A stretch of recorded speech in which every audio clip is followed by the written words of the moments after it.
just a few days later, I was in the room that I shared with my sisters. I was sitting there by the window, and lo and behold, comes this little old jaybird, perches himself right there on the windowsill. Well, all afternoon he watched me. He just tilted his head as though he were listening to everything I said. And then as nightfall came on, that little old jaybird flew away. And I noticed he was flying south. Well,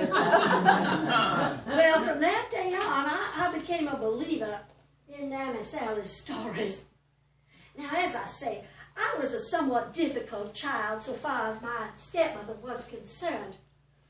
Now, on this occasion, I was maybe, perhaps 11 years old or 10 years old, and my cousin Betsy was staying with us, visiting for a few days.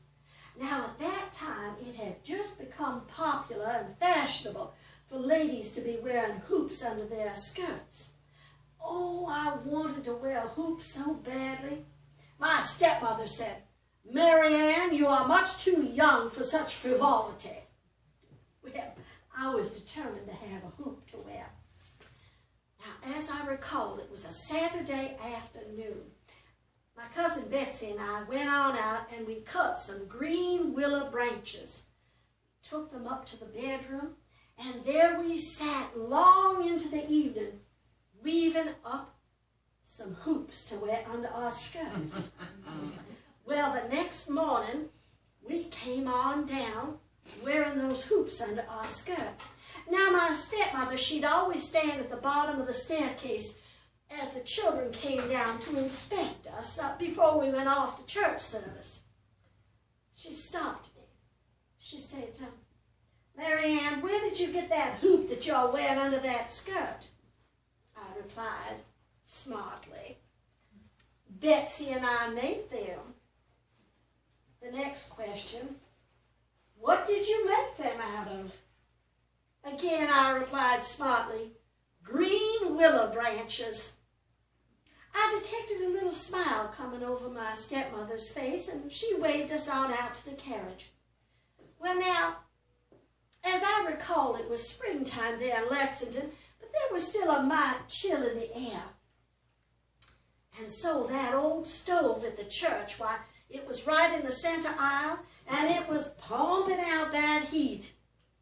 Well, my stepmother, she seated my cousin on one side of the stove, and she seated me on the other. And that old minister droned on and on about hellfire and brimstone. And then there was a crackling noise.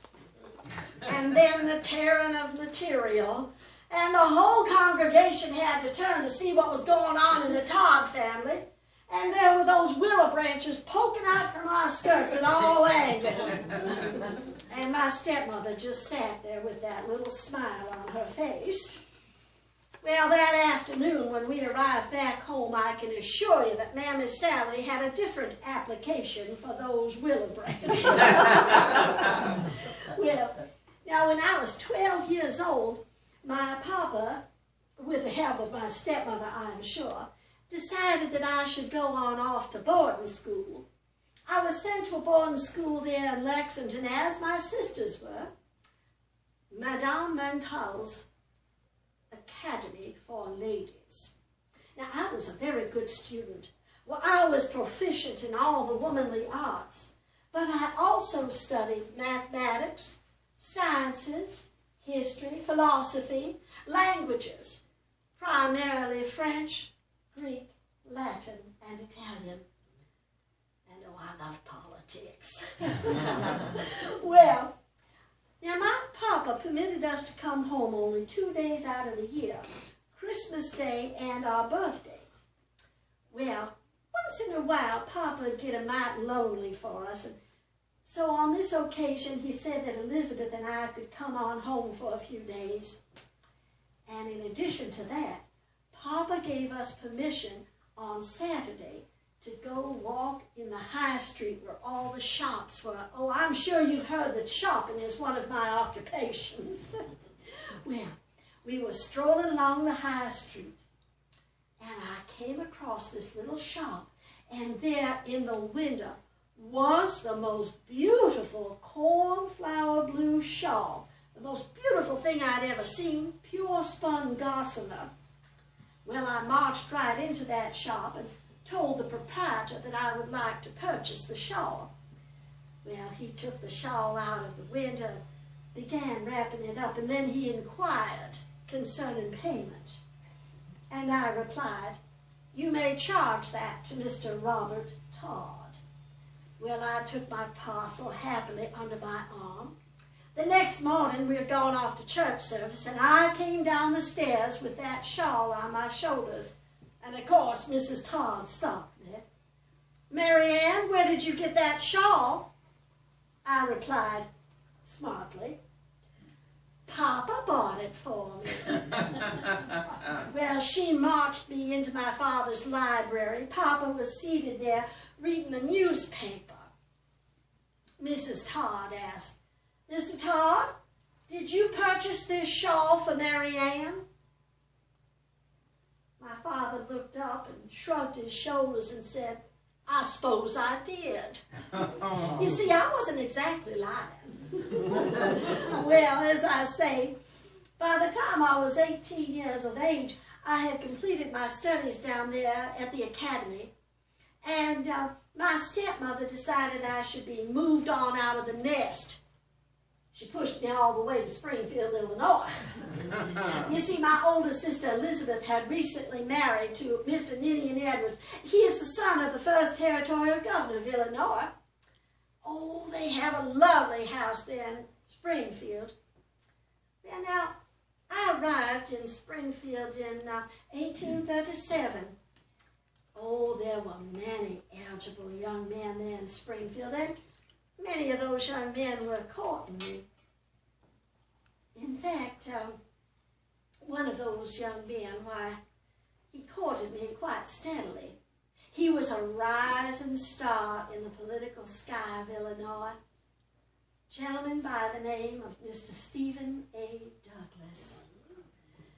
Oh, now, it was springtime, as I recall, and I was sitting on the front porch of my sister's house, weaving a little diadem of spring flowers. That's what young ladies did. We sat about weaving these little crowns of flowers, waiting for our beaux to come along.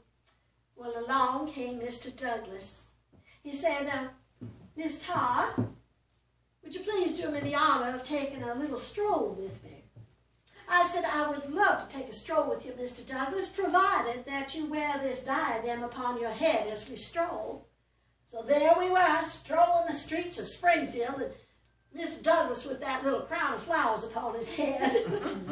Well, we came upon a lovely little crabapple tree in full blossom, and beneath there was a little bench. Well, Mr. Douglas asked if I could please be seated. And before I knew what was happening, there was Mr. Douglas kneeling in front of me. He took my hands in his. Oh, he had the most pitiful look on his face. And then he said in a very shaky voice,